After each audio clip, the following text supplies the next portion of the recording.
의인도 겨우 구원받는다. 제목이 그렇게 좋지는 않아요, 그렇죠? 의인도 겨우 구원을 받는다. 예수님을 믿는 사람들에게 있어서 많은 어려움들이 찾아오고 고난들이 찾아옵니다. 예수님을 믿는 것을 통해서 그런 어려움과 고난들이 좀 없어지면 좋겠지만 그렇지 않은 경우가 참 많죠. 그래서 믿는 자에게 있어서 이 고난, 어려움, 환난 이런 모든 것들은 평생의 숙제가 아닌가 그렇게 생각합니다. 본문 12절 한번 말씀 보겠습니다. 봉독하지는 않았는데 12절 말씀. 사랑하는 자들아, 너희를 연단하려고 오는 불시험을 이상한 일 당하는 것 같이 이상히 여기지 말라. 이렇게 베드로 사도가 우리를 권면하고 있습니다. 너희를 연단하려고 오는 불시험이라고 표현합니다. 불시험. 그만큼 예수님을 믿는 사람들에게 있어서는 불과 같은 그런 무섭고 어렵고 감당하기 힘든 그런 시험들이 있다는 것입니다. 그런데 그런 시험을 당할 때 이상한 일 당한 것으로 생각하지 말라는 겁니다. 내가 예수님을 믿는데, 내가 예수님을 잘 믿는데 왜 예수님을 믿지 않는 사람에게도 오지 않는 이런 시험이 나에게 찾아올까 하면서 그 시험에 빠지지 말고 이상한 일 당한 것으로 생각하지 말라. 그 이야기는 다시 말씀드리면 예수 믿는 사람에게 임하는 불과 같은 시험은 너무도 당연한 것이다. 그 말씀이에요. 이 시험은 누구에게 오는가? 15절 말씀 보겠습니다. 너희 중에 누구든지 살인이나 도둑질이나 악행이나 남의 일을 간섭하는 자로 고난을 받지 말려니와 이렇게 말씀이 나옵니다. 당연히 예수님을 믿는 사람들 중에 예수님을 믿는다고 하면서 여전히 이 말씀에 언급된 살인, 도둑질, 악행, 남의 일 간섭하는 것 이런 등등 이런 것을 행하다 보면 당연히 고난이 찾아오겠죠. 이런 고난은 우리가 얼마든지 수긍하는 고난입니다. 왜냐하면 내가 잘못했기 때문에 찾아오는 고난이거든요. 내가 하나님을 잘못 믿었기 때문에 찾아오는 고난이고 내가 인생을 잘못 살았기 때문에 찾아오는 고난이기 때문에 이해가 됩니다. 억울하지 않은 고난이에요. 똑같은 고난이라 할지라도 억울한 고난은 참기가 어려워요. 억울하지 않은 고난은 내 탓이다 생각이 드는데 내 탓이 아니라 다른 사람 때문에 내가 고난을 당한다. 너무 억울하죠. 더군다나 나는 잘했는데 고난을 당한다. 그건 참아내기 어렵습니다. 불과 같은 시험은 누구에게 찾아오는가? 예수님을 믿는다고 하면서 여전히 죄악 가운데 죄악을 친구 삼아 살아가고 있는 자들, 그들에게 불과 같은 시험이 찾아온다는 것입니다. 이 부분은 누구나 인정하고 받아들일 수 있는 말씀일 것입니다. 이어지는 말씀 16절에도 보겠습니다. 만일 그리스도인으로 고난을 받으면 부끄러워하지 말고 도리어 그 이름으로 하나님께 영광을 돌리라. 이 고난은 어떤 고난인가? 하나님께 영광을 돌리기 위한 의로운 자의 고난을 이야기하고 있는 것입니다. 15절에서는 죄악 가운데 당하는 하나님의 징계로서 고난이고 이 16절은 하나님을 잘 섬기는 자들이 경건한 자들이 그 경건한 삶 속에서 당하는 고난을 이야기하고 있는 것입니다. 그러니까 다시 말씀드리면 그리스도인들에게 있어서 고난은 피할 수가 없다. 예수님을 잘 믿어도 피할 수가 없다. 내가 예수님을 잘못 믿어서 고난이 찾아오는 것 같다는 마음 속에서 이제부터 예수님을 잘 믿어야지 했는데 예수님을 잘 믿고 나서 봐도 역시 고난이 찾아오고 있다. 그렇기 때문에 그리스도인에게 있어서 이 고난은 피해갈 수 없다 하는 것을 먼저 인정하셔야 돼요. 내가 예수님을 잘 믿으면 고난이 나를 피해간다는 그런 스스로 속아 넘어가는 생각을 가져서는 안 됩니다. 예수님을 잘 믿어도 애매한 고난, 하나님의 영광을 위한 고난, 또 하나님 뜻 가운데 이루어지는 고난들이 있는 것이고 당연히 예수님을 잘못 믿고 죄악 가운데 사는 자들은 당연히 고난이 있는 것이죠. 하나님은 우리를 아들로 생각하기 때문에 자녀로 생각하기 때문에 하나님의 자녀가 잘못된 길, 죄악의 길로 걸어가면 당연히 하나님은 징계를 하십니다. 그렇기 때문에 내가 죄악 가운데 사는데도 나에게 고난이 찾아오지 않는다? 그것은 내가 하나님의 자녀가 아니라는 증거입니다. 그렇기 때문에 죄악 가운데 살 때 당연히 고난이 찾아오는 것이고, 그렇다고 해서 경건하게 살고 의롭게 살고 하나님을 잘 섬기면 고난이 피해가는가? 역시 그렇지 않다. 우리가 어떻게 살던 이 고난은 가불기와 같다. 가도 불가다. 피할 수 있는 방법이 없다 하는 것을 먼저 기억할 필요가 있습니다. 또 우리가 또 기억해야 될 부분이 있어요. 그것은 무엇이냐? 17절 말씀입니다. 하나님의 집에서 심판을 시작할 때가 되었나니 만일 우리에게 먼저 하면 하나님의 복음을 순종하지 아니하는 자들의 그 마지막은 어떠하며, 여기 보면 하나님의 집에서 심판을 시작할 것이다. 그렇게 말씀이 나와요. 그리고 어떤 말씀이 이어지냐? 우리에게 먼저 하신다는 거예요. 그러니까 모든 그리스도인들에게 있어서 고난은 피할 수 없는 것인데, 그 고난, 그 환난, 그것이 또 하나님의 심판, 하나님의 징계가 우리에게 먼저 나타난다는 것입니다. 너무나 놀라운 것이죠. 예수 믿는 사람들이기 때문에 하나님의 심판에서, 하나님의 징계에서, 또 이 땅에서 살아가는 어떤 고난과 환난에서 면제되거나 가장 나중이 아니라 가장 첫 번째다. 모든 그리스도인들이 고난을 피할 수 없고, 아무리 경건하게 산다 할지라도 경건으로 말미암아 고난을 피할 수 없는 것까지는 이해가 가는데, 한 발짝 더 나아가서 예수님을 믿는 사람들이 먼저 고난을 당하게 될 것이다. 예수님을 믿는 사람들이 믿지 않는 사람들에 비해서 먼저 환난을 당할 것이다. 하나님의 심판이 먼저 임할 것이다. 그렇게 이야기하고 있습니다. 이 먼저라는 의미에는 여러 가지 의미가 있지만 우리가 첫 번째로 생각해야 될 것이 있습니다. 왜 예수님을 믿는 사람들에게 먼저 하나님은 고난을 주시는가를 생각해 볼 필요가 있습니다. 왜 믿지 않는 자들에게는 나중 고난을 주시고 믿는 자에게 먼저 고난을 주시는가? 로마서 2장 말씀 한번 볼게요. 다만 너희의 고집과 회개하지 아니한 마음을 따라 진노의 날, 곧 하나님의 의로우신 심판이 나타나는 그날에 임할 진노를 함께 읽겠어요. 내게 쌓는도다. 하나님의 의로우신 심판이 나타나는 날, 최후의 심판을 이야기하는 것이죠. 바로 그때까지 믿지 않는 자들은 무엇을 하고 있다고요? 하나님의 임할 진노의 날에 그가 받을 심판을 어떻게 하고 있다? 쌓아두고 있다. 그거예요. 그러니까 예수님을 믿는 사람들은 지금 맞고, 하나님한테 표현이 이상해요.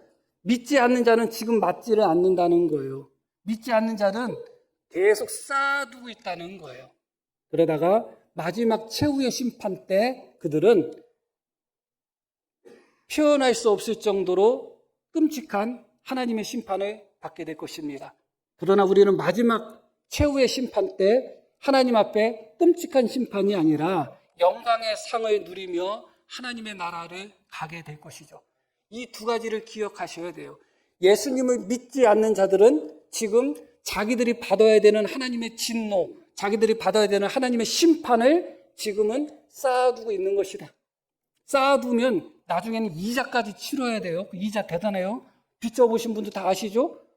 이자에 죽어나는 거잖아요. 다. 나중에 쌓다 보면 큰일 납니다.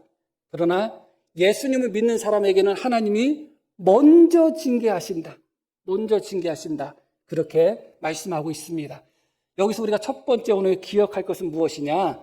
그러기 때문에 예수님을 믿는 사람들이 이 땅에서 살아갈 때 더 많은 고난을 당한다. 이것을 먼저 첫 번째 기억하셔야 돼요. 그 누가 어떻게 설교를 하고 어떻게 가르치고 어떻게 말을 한다 해도 속아 넘어가지 마시기를 바랍니다. 예수님을 믿는 사람들이 이 땅에서 더 평안을 누리고 이 땅에서 더 형통한다? 어려운 일입니다. 물론 제가 마음으로라는 성도님들이 잘 살기를 원하고 행복하게 살기를 원하고 고난 없이 살기를 원하고 돈도 많이 벌기를 원해서 그렇게 축복을 해드립니다. 그건 목사의 마음이에요. 당연하지 않겠어요? 성도가 못 살기를 원하고 성도가 고난받기를 원하는 목사가 어디 있겠어요? 그러나 그런 우리의 바람과 달리 실제적으로 성도들의 삶은 나중에 하나님의 진노를 받기 위하여 그들이 지금 받을 심판과 징계를 쌓아두는 자들이 아니라 먼저 하나님의 징계를 받고 먼저 심판을 받는 자들이다. 그렇기 때문에 먼저 받는다는 의미는 무엇이냐? 바로 이 땅에서 받는다는 거예요. 나중에 받는다는 것은 무엇을 의미하는가? 마지막 최후의 심판 때 받는다는 것입니다.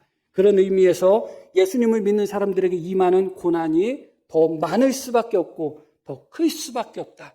그렇기 때문에 우리가 고난을 당할 때 이상하게 생각하지 말아라. 예수님을 믿으면 고난이 안 올 줄 알았는데 내가 예수님을 믿어도 고난이 오네?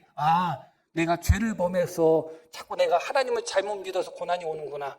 그러면 하나님을 잘 믿어야지. 그러면 고난 안 오겠지? 그래도 고난이 온다는 것입니다.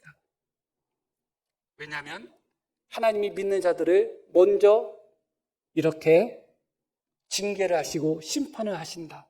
믿지 않는 자들은 자신들이 받을 심판과 징계를 쌓아두고 있다. 그것입니다. 여기서 한 가지 더 기억할 필요가 있어요. 그러면 하나님이 왜 지금 먼저 믿는 자들에게 이런 고난과 이런 심판을 행하시는가? 이 부분에 대해서 오늘 자세히 말씀을 드리지는 않고 간단하게 이 부분만 말씀드립니다. 여러 가지 이유가 있고 층위가 있는데 두 가지만 말씀을 드린다면 하나는 무엇인가? 우리는 하나님 앞에 설 사람들이잖아요. 우리는 천국 갈 사람들이잖아요. 믿지 않는 사람들은 하나님 앞에 서더라도 심판받기 위해서 서는 거잖아요. 우리는 하나님 앞에 설 때 심판받기 위해서가 아니라 칭찬받고 상받고 또 하나님의 나라에 가기 위해서 서는 거잖아요. 다르죠. 하나님 앞에 선 후에 우리는 어디서 살 것인가? 사랑의 왕국인 천국에서 살 거잖아요. 믿지 않는 자들은 하나님 앞에 서서 심판을 받고 어디서 살겠어요? 지옥에서 사는 거예요. 그러면 지옥 백성에 합당한 사람과 천국 백성에 합당한 사람이 어떤 사람이겠어요? 그 차이가. 도둑질하고 속이고 남 못 살게 굴고 그럴수록 지옥 백성에 합당하지 않겠어요? 그런데 예수님을 믿는 사람이 여전히 도둑질하고 남 못 살게 굴고 수근수근거리고 못된 짓 하고 음란한 짓을 하고 그러면 천국 백성으로서 합당하겠냔 말이에요. 그러니까 하나님이 지옥 백성으로서 살아가는 자에게는 지옥 백성답게 살아도 그냥 놔두는 거예요. 그래, 너는 지옥 백성답게 사는구나. 지옥에 참 어울리겠다. 그렇게 말씀하시는 거죠. 그러나 예수님을 믿는 사람들은 지옥 백성이 될 사람이 아니잖아요. 천국 백성이 될 사람들이잖아요. 하나님 나라에서 하나님과 함께 살 사람들이잖아요. 그렇기 때문에 하나님이 왜 우리에게 고난을 먼저 주시는가? 하나님 나라에서 하나님의 백성으로서 합당하게 살아갈 수 있도록 우리로 하여금 우리가 예수님을 닮아갈 수 있도록 더 성화될 수 있도록 더 거룩해질 수 있도록 더 천국 백성에 합당하도록 하나님은 고난을 통해서 환난을 통해서 징계를 통해서 우리를 연단하고 계십니다. 그래서 하나님이 믿는 자에게 이 땅에서 먼저 고난을 주신다는 겁니다. 이 먼저 고난을 주신다는 것은 인턴이나 수습기간으로 이해하시면 됩니다. 정식 사원으로 채용하기 전에 훈련을 좀 시켜야 되지 않겠어요? 그것이 바로 하나님의 고난이다. 하나님 나라 천국에 입성시키기 전에 하나님 나라 백성으로서 하나님이 훈련시켜야 되지 않겠어요? 지옥 백성 될 사람들은 가만히 놔두면 훈련이 되는 거예요. 점점 더 악해지고 점점 더 사악해지고 점점 더 음란해지고 점점 더 탐욕스러워지고 그러면 그럴수록 저절로 지옥 백성처럼 변해가지만 하나님을 믿는 사람들은 가만히 놔둬서는 안 돼요. 하나님이 채찍 가운데 징계 가운데 고난 가운데 우리의 모난 부분 우리의 죄악된 부분 우리가 깎아야 되고 다듬어야 되고 버려야 되는 그런 부분들 하나님을 닮기 위해서 예수님을 닮기 위해서 우리에게 필요한 모든 부분들 그런 부분들을 하나님이 고난을 통해서 징계를 통해서 때로는 환난을 통해서 그렇게 만들어 가신다는 겁니다. 그래서 우리가 이 땅을 살아가는 이 삶은 천국 가기 전에 우리의 삶은 하나님이 하나님의 백성으로서 우리를 훈련시키는 장이다 하는 것을 기억하셔야 돼요. 내가 이 땅에서 고난당하는 거, 어려움 당하는 거 하나님이 나를 천국 백성으로 다듬어 가시는 거구나. 하나님이 나를 천국 백성으로 만들어 가시는구나를 기억하셔야 됩니다. 그래서 믿는 자에게 어떻게 하신다고요? 먼저 고난을 주신다. 그리고 더 중요한 것이 있어요. 고린도전서 11장 말씀 한번 보겠습니다.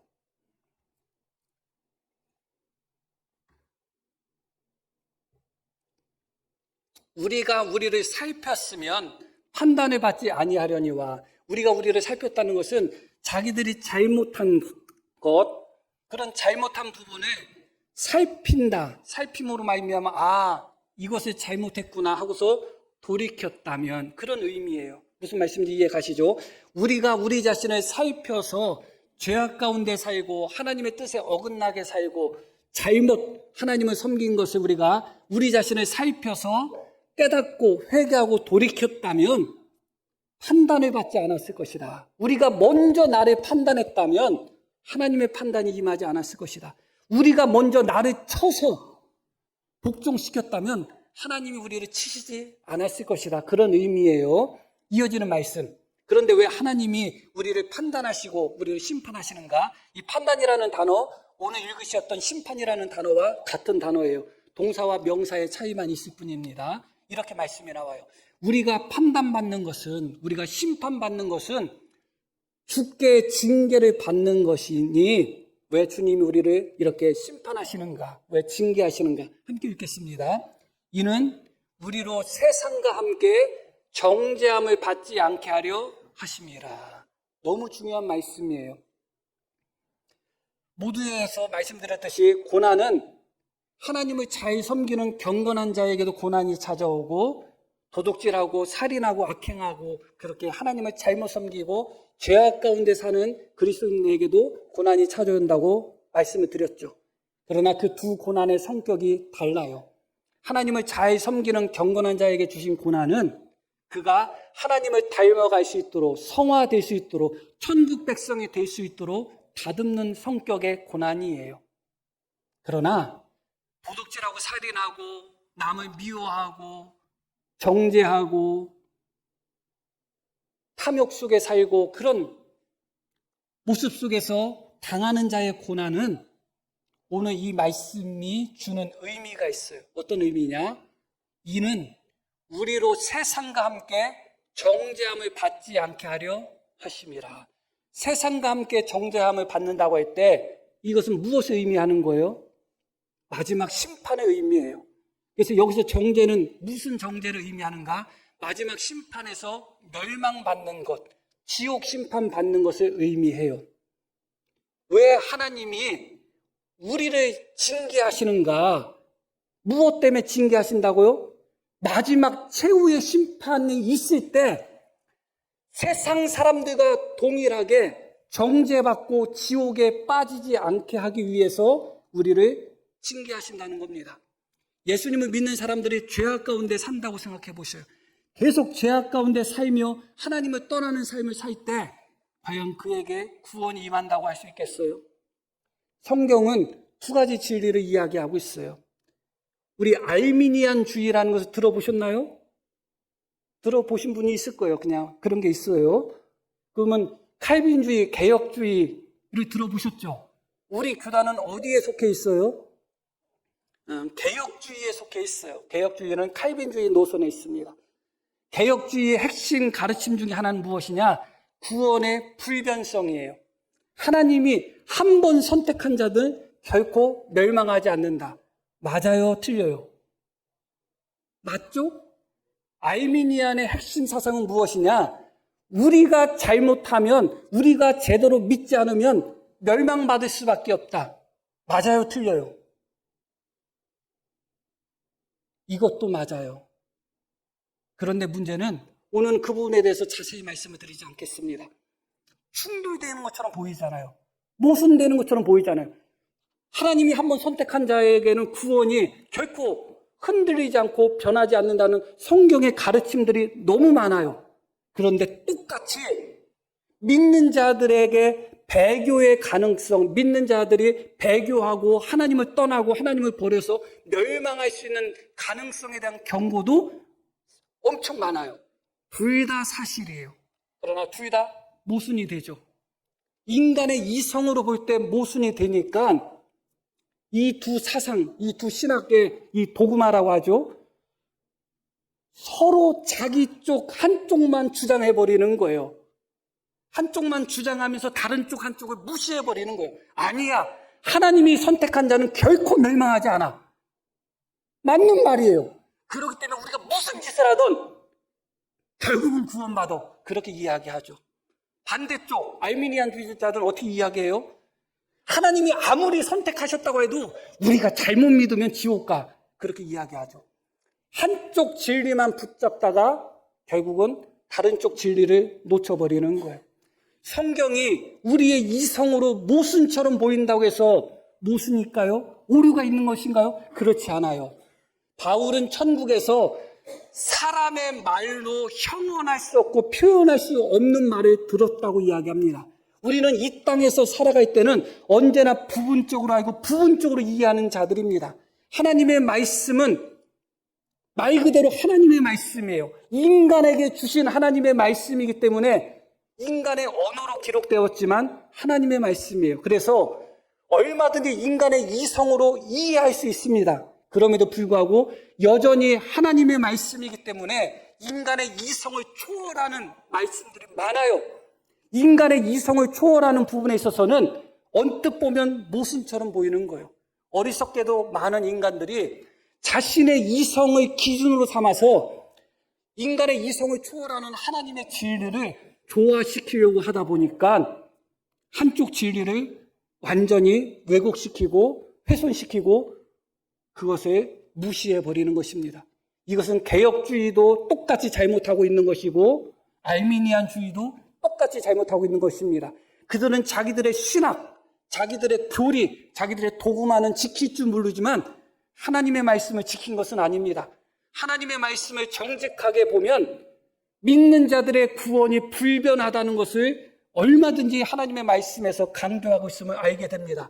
그리고 또 정직하게 본다면 믿는 자라 할지라도 얼마든지 타락하고 배교할 수 있다는 것을 말씀하고 있는 거예요. 우리 생각으로 볼 때 그것이 모순처럼 보인다 할지라도 우리는 두 가지 진리를 같이 받아들여야 됩니다. 왜 두 가지 진리를 같이 받아들여야 되는지는 다음에 말씀을 드릴게요. 여기서 핵심은 무엇이냐? 다시 고린도전서 11장으로 한번 돌아가겠습니다. 그리고 참고로 말씀드리면 개혁주의 신학 사상을 갖고 있는 교파의 교인 수보다 알미니안주의의 신학 사상을 갖고 있는 교파의 교인이 4-5배가 많아요. 그런데 우리는 그것을 무시한단 말이에요. 성경적이지 아니라고 이야기한단 말이에요. 틀렸다고 말하고 있단 말이에요. 물론 그들도 마찬가지죠. 자, 이렇게 말씀이 나와요. 32절. 우리가 판단을 받는 것은 주께 징계를 받는 것이다. 하나님이 지금 우리의 죄악 가운데 우리를 심판하신 것은 주님이 우리를 징계하신 것이다. 그런데 왜 우리를 죄악 가운데 있는 우리를 심판하셨다고요? 우리로 세상과 함께 정죄함을 받지 않게 하려 하십니다. 무엇을 전제하는 말씀이에요? 예수 믿는 사람들이 얼마든지 타락할 수 있음을 전제하는 말이에요. 배교할 수 있음을 전제하는 말이에요. 계속 죄악 가운데 살다가 그것이 죄악인지도 모르고 그것이 하나님의 떠난 것인지도 모르고 하나님 밖인지도 모르고 그렇게 하나님의 밖에서의 삶, 죄악 가운데 삶을 살고 하나님을 떠난 삶을 살다가 계속 그 삶을 살다 보면 마지막 심판 때에 천국 가겠어요? 지옥 가겠어요? 지옥 갈 수밖에 없는 거죠. 그렇기 때문에 하나님을 믿는 자들이 잘못 믿고 죄악을 범하고 하나님을 떠나려고 하고 그럴 때마다 하나님이 어떻게 하신다고요? 징계하시는 것이다. 심판하시는 것이다. 하나님이 왜 우리가 잘못하고 하나님을 잘못 믿으면 심판하시는가? 단지 우리를 거룩하게 만들고 성화시키기 위해서 그러신 것뿐만 아니라 가장 중요한 것은 우리가 배교하고 우리가 타락함으로 말미암아 마지막 심판대에 설 때 세상과 함께 멸망받지 않게 하기 위해서 하나님이 우리를 은혜로서 징계하신다는 겁니다. 자식을 징계하지 않고 채찍질하지 않으면 자식을 미워한다는 말이 있습니다. 맞는 말 같기도 해요.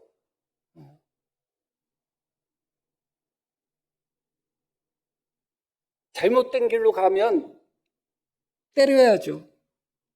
때린다는 것을 너무 크게 학대하지는 마시고 그래도 때려야 됩니다. 그렇게 잘못된 길을 갈 때마다 한 번, 두 번 매를 맞게 되면 가야 될 길을 가게 되어 있습니다. 그런데 잘못된 길을 가도 놔두다 보면 결국은 삼천포에 가가지고 고기 굽고 있는 겁니다. 혼자 웃었네. 하나님이 왜 우리를 먼저 징계하시는가? 마지막 심판을 받을 때 우리가 세상과 함께 멸망하지 않도록, 우리가 배교에서 주님을 떠나서 지옥 심판 받지 않도록 하나님이 먼저 심판하신다.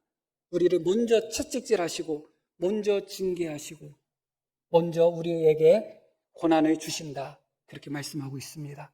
그래서 오늘 말씀에 지금까지 말씀을 살펴본다면 결국은 예수님을 잘 믿는 사람이나 예수님을 잘 못 믿는 사람이나 고난과 환난은 피할 수 없다.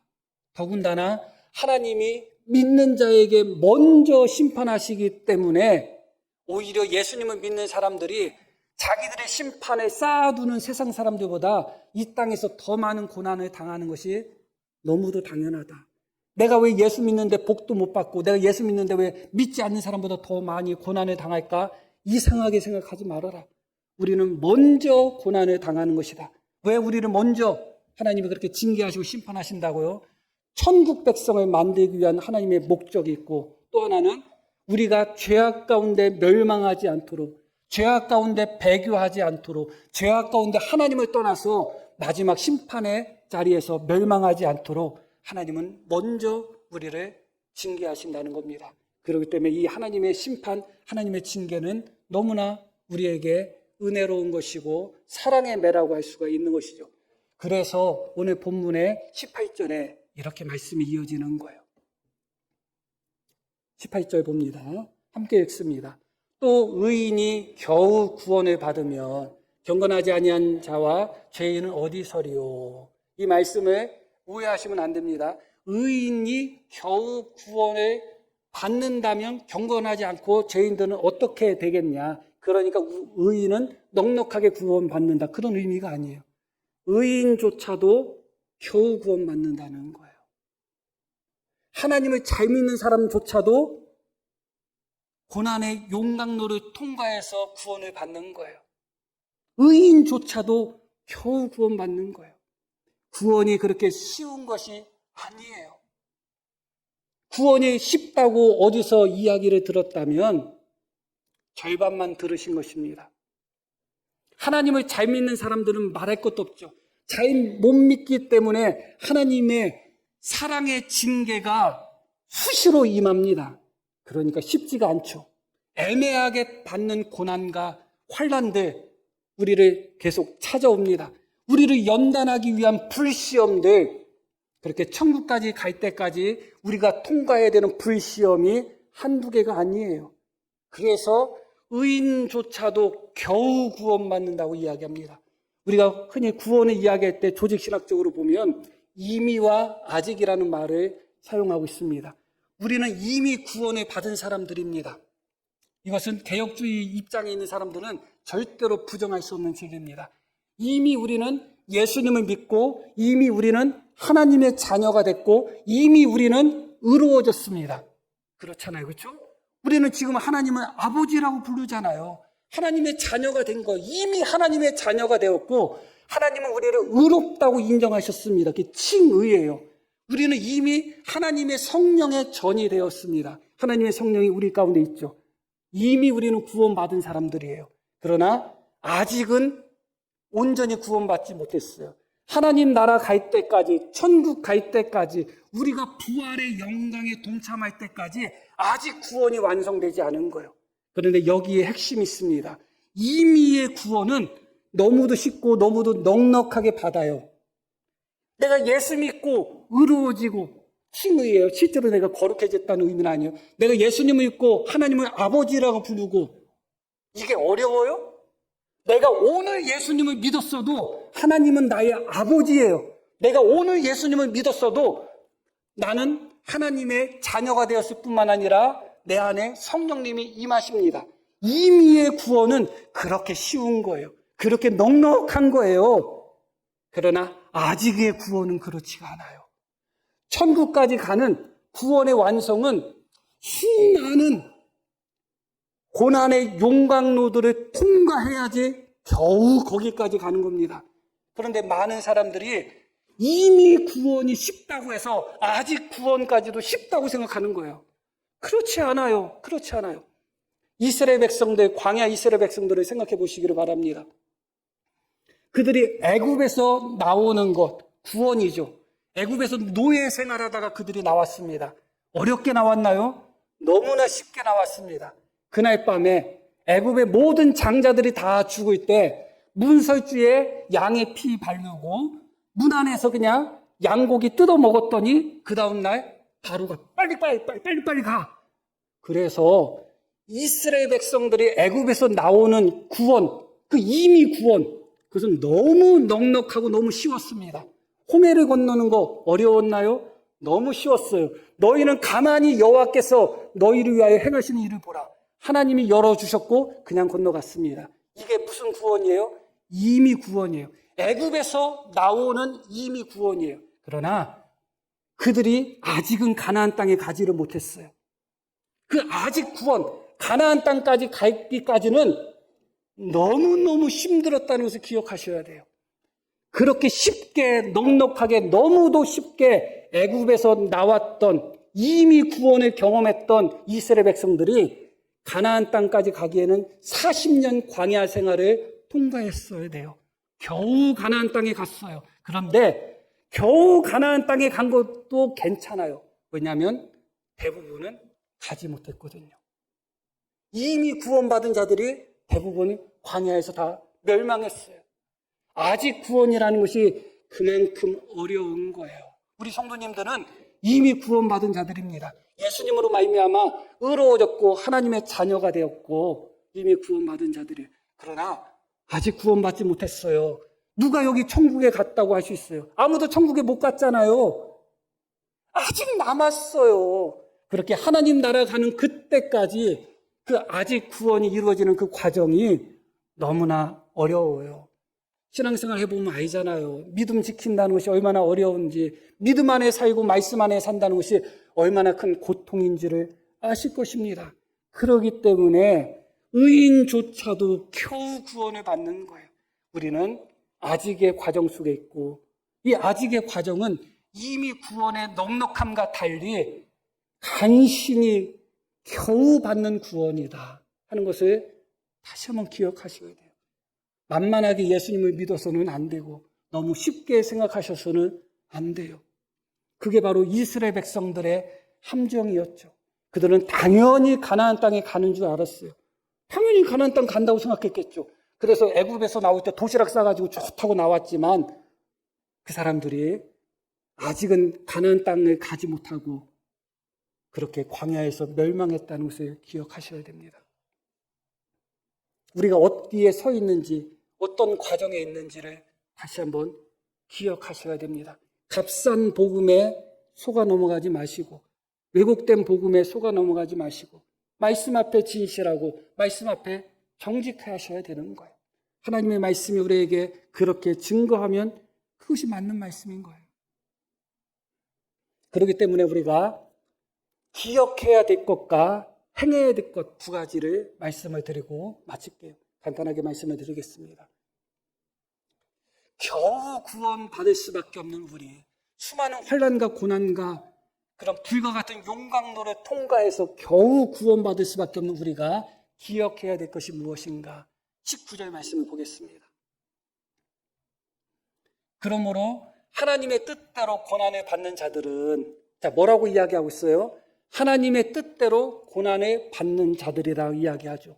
언뜻 보면 하나님의 뜻대로 고난을 받기 때문에 의로운 사람의 고난, 경건한 성도의 고난처럼 생각이 들지만 다 포함이 되는 거예요. 솔직히 말씀드려서 우리가 고난당할 때 정말 경건하게 살아서 고난당하는 게 몇 번이나 돼요? 몇 번 안 되죠. 대부분의 예수님을 믿는 사람들의 고난은 경건하게 살고 하나님의 영광을 위해서 살다가 당하는 고난이 거의 없어요. 지금 시대는 더더욱 그렇습니다. 여기서 말하는 하나님의 뜻대로 당하는 고난은 그리스도인들이 당하는 모든 고난의 의미예요. 죄를 범하다가 당하는 고난, 의롭고 경건하게 살다 당하는 고난, 모든 고난을 다 이야기해요. 다시 말씀드리면 우리가 당하는 모든 고난은 누구의 뜻이다? 하나님의 뜻대로 당하는 고난이다. 기억하셔야 돼요. 고난이 찾아올 때마다 왜 하지 마시고 하나님의 뜻 가운데 나에게 주어진 고난이구나를 인정하셔야 돼요.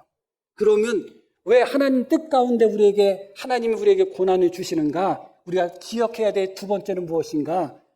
우리를 구원하기 위하십니다. 우리를 천국 백성 만들기 위함이다. 잠깐 이 땅에서 평안을 누리고 잠깐 이 땅에서 잘 먹고 잘 살게 만들기 위한 고난이 아니라 하나님 뜻대로 하나님이 우리에게 고난을 주시는 것은 우리가 배교하지 않고 하나님을 떠나지 않고 죄악의 종로로 타지 않고 끝까지 이 구원의 길을 걸어갈 수 있도록 이 좁은 길을 이탈하지 않도록 운전하다 보면 큰 차 운전하는 분들 있잖아요. 그런데 2차로, 3차로, 4차로 이렇게 돼 있잖아요. 큰 차 운전하는 분들 차로를 지키면서 가기 어렵겠다 하는 생각이 들어요. 차가 크니까 그만큼 길이 좁게 느껴질 거 아니에요. 예수님을 믿는 사람의 이 길은 좁은 길이에요. 자칫 잘못하면 이탈한단 말이에요. 그래서 하나님이 좁은 길을 걸어가는 우리가 끝까지 이 좁은 길을 잘 걸어가서 천국 백성 될 수 있도록 하나님이 우리를 어떻게 하신다? 우리를 징계하시고 우리에게 고난을 주신다. 그래서 고난을 당할 때 무엇을 기억하시라고요? 이 고난은 하나님 뜻 가운데 이루어진 고난이구나. 그리고 또 무엇을 기억하라고요? 하나님이 나에게 고난을 주신 목적은 나를 천국 백성 삼기 위하여 마지막 멸망의 심판을 받지 않고 구원받도록 하나님이 나에게 고난을 주시는구나를 기억하셔야 돼요.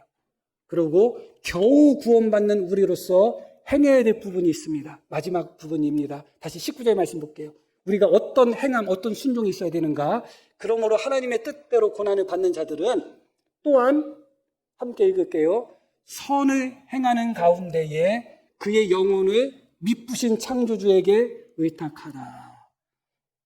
고난 속에서 어떻게 하라고요? 선을 행하라. 의인도 어떻게 구원받는다고요? 겨우 구원받는데 하고 싶은 거 다 하고 욕심 부리고 싶은 거 다 욕심 부리고 내 안에 있는 탐욕, 내 안에 있는 죄악, 내 안에 있는 모든 더러운 것들을 다 하고 싶은 대로 다 하면서 그러면서 구원받기를 바라는 것은 너무 뻔뻔하지 않겠어요? 의인조차도 겨우 구원받는다면 우리가 어떻게 살아야 되겠어요? 선을 행하면서 살아야 되겠죠.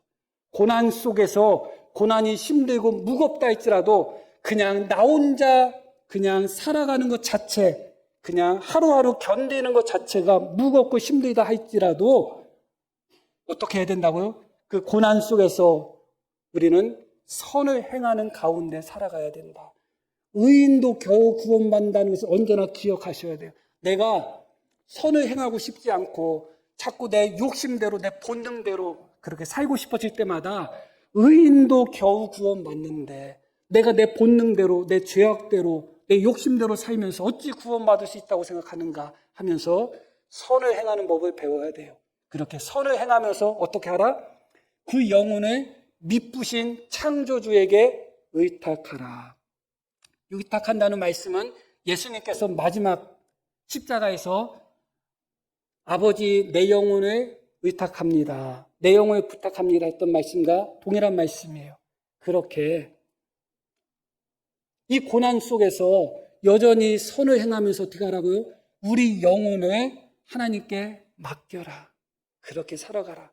마치 예수님이 십자가에서 나의 영혼을 아버지께 부탁합니다 하는 것처럼 순간순간 고난 가운데 선을 행하면서 하나님 내 영혼을 받아주십시오. 그렇게 의탁하며 살아가는 것입니다.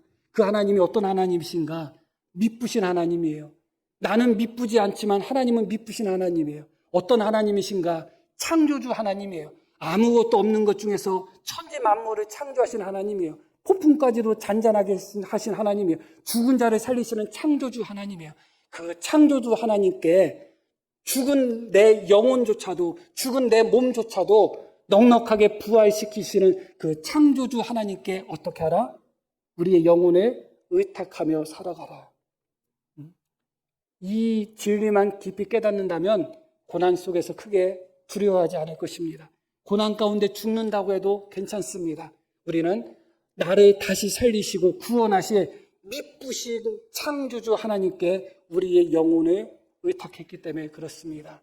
그렇기 때문에 이제부터 우리의 삶 속에서 가나안 땅까지 가고 천국까지 가는 아직의 구원 과정 속에서 너무나 큰 고통들이 우리 앞에 있다 할지라도 포기하지 마시고 좌절하지 마시고 뒤돌아서지 마시고 고난 앞에 무릎 꿇지 마시고 절망하지 마시고 유혹 앞에 배교하거나 배신하지 말고 뒤돌아서지 말고 오직 선을 행하면서 우리의 영혼을 넉넉하게 구원하시고 우리의 영혼을 넉넉하게 다시 살리시고 우리를 넉넉하게 하나님의 나라에 인도하실 미쁘신 창조주 하나님께 우리를 의탁하며 한 발짝 한 발짝 나아갈 수 있도록 우리 믿음을 굳건히 하기를 예수님의 이름으로 축복합니다. 자, 우리 들으신 말씀 기억하며 함께 기도하겠습니다.